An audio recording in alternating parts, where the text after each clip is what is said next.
Hey, Ken Silvestri, Broadway Limited Imports. Picture this, America, 1945. We won the war. The economy is bustling. Baby boomers like me are popping up everywhere. But America's railroads are tired. They're war-torn. Up steps the Paragon 4, EMD, F3, and F7 in N-scale. The F3 and F7s were built between 1945 and 1953. That's 8 years. There were 3,499 A units built, 2,157 B units, a total of 5,656 units. Thus ended the steam era.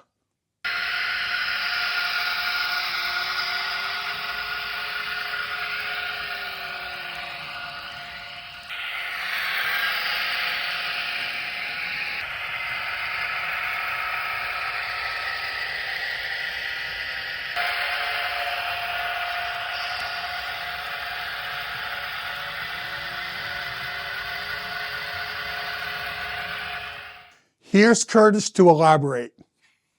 Thank you, Ken. Yeah, so these F units that we've got in N-scale, they have a lot of different prototypically accurate detail variants across the board for many different road names. We've got the Santa Fe Yellow Bonnet on the left here, and the Chicago, Burlington, and Quincy on the right here to kind of demonstrate the different detail arrangements we have on them. And that includes the prototypical pilots per the prototype. Each road had a different version of the freight pilot or the passenger pilot. Operating Mars lights were prototypical. That's usually the top headlight here on the dual headlighted noses of the F units. The 45-degree number boards, which you can see both here and here on each side of the locomotive.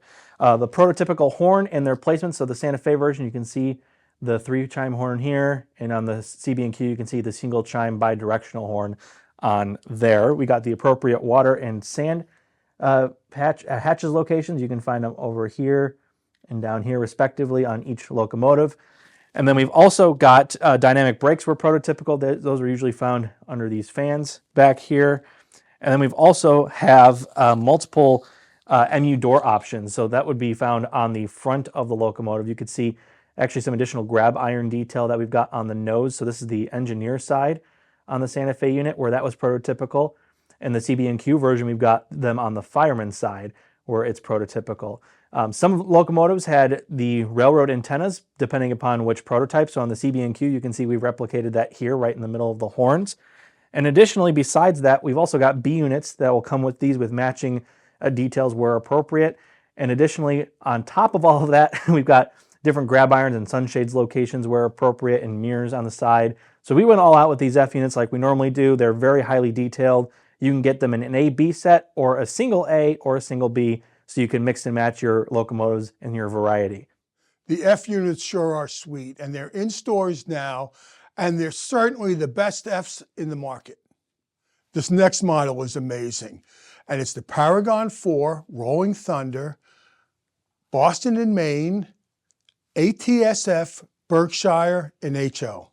These locomotives were built in 1925. There were 25 units built, and the Southern Pacific, needing power, bought 7 T1As from the Boston and Maine.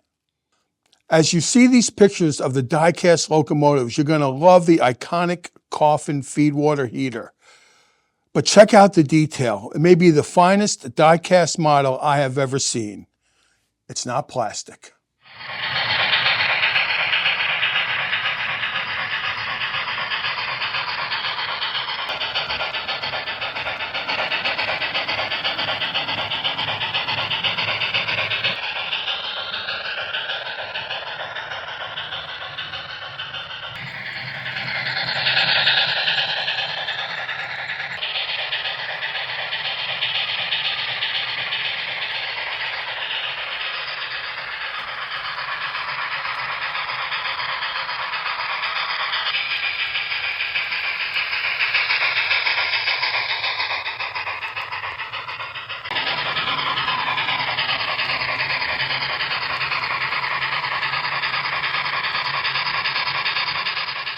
Here's Curtis to further elaborate.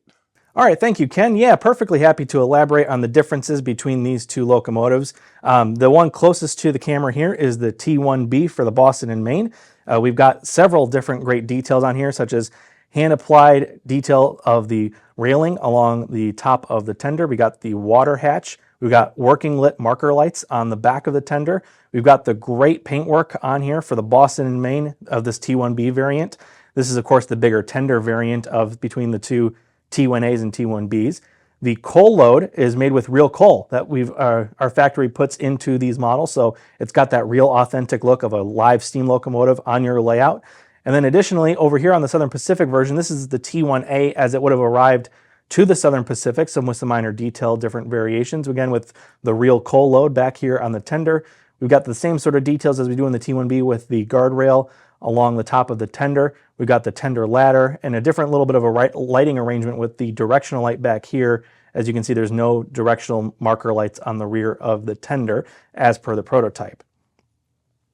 And now let's move on to the front of the locomotives. Again, we'll start with the T1B. So this is locomotive number 4023. You can see we've got tons of great railing detail along the top here, piping detail by the firebox and by the drive wheels. We got the valve gear correct per the prototype and other details of valves in the whistle, as you can see up here at the top. On the Boston and Maine T1B, our models have working classification lights up here on the front.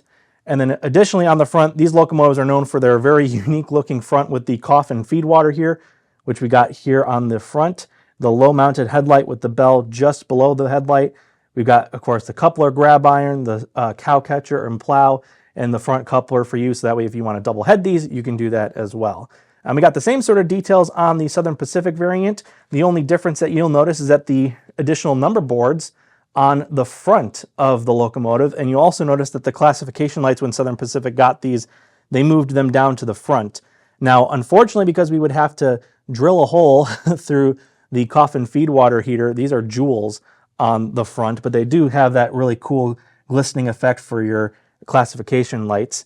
And then you can see, like I mentioned, the number boards at the front, the same details with the headlight and the bell beneath there. So again, these are all road specific details and road number specific details as they arrived. So of course, these are in stores now. So if you're looking to pick one up and add one of these to your railroad, these are going to be great options for you. All right, so we got some more updates for you in regards to a couple of projects. Let's first get to the Conductors Club Challengers that many of you have been asking about.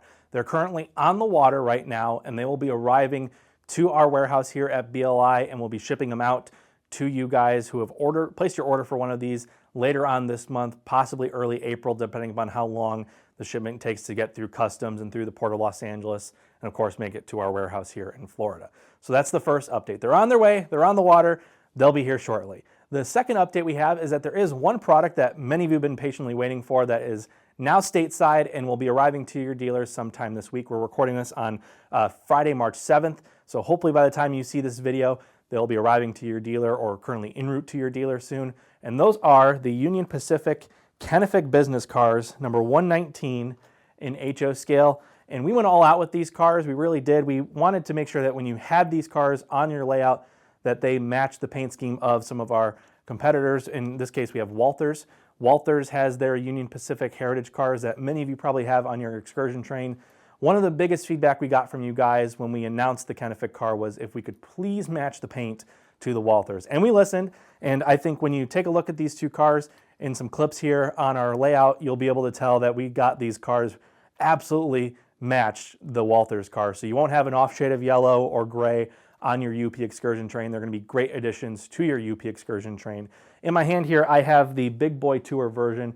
So this is the final painted sample that we've got here from the factory, and we've got tons of great details on these, and we've gone through some of the light functions too. If you haven't seen that video, you can tap up here, click up here, and that's where you will see the video that we made a couple months ago demonstrating how the different light functions work. It's just with the simple touch of your finger, you can control it. It's really cool. We'll show you a little bit later too in this video of how it works. But this Kennefic business car has been on the back of many different Union Pacific excursion trains. So if you model the Big Boy on its most recent tour in 2019 and 2024, you're going to want one of these cars to go into your consist. Maybe you model the George Bush funeral train from several years ago when the former president was taken to his resting space at Texas A&M University, pulled by the 4141 ST-70. This car was on the back of that train as well with the presidential seal drumhead, which we have modeled accurately per the prototype with these cars.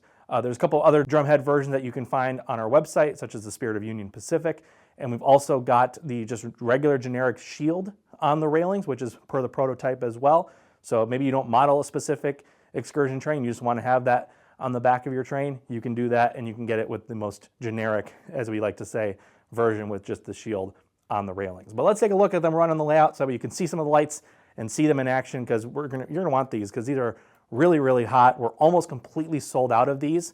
There's only a few left, so if you haven't gotten in your order, contact your dealer, because these will be arriving in stores sometime this week.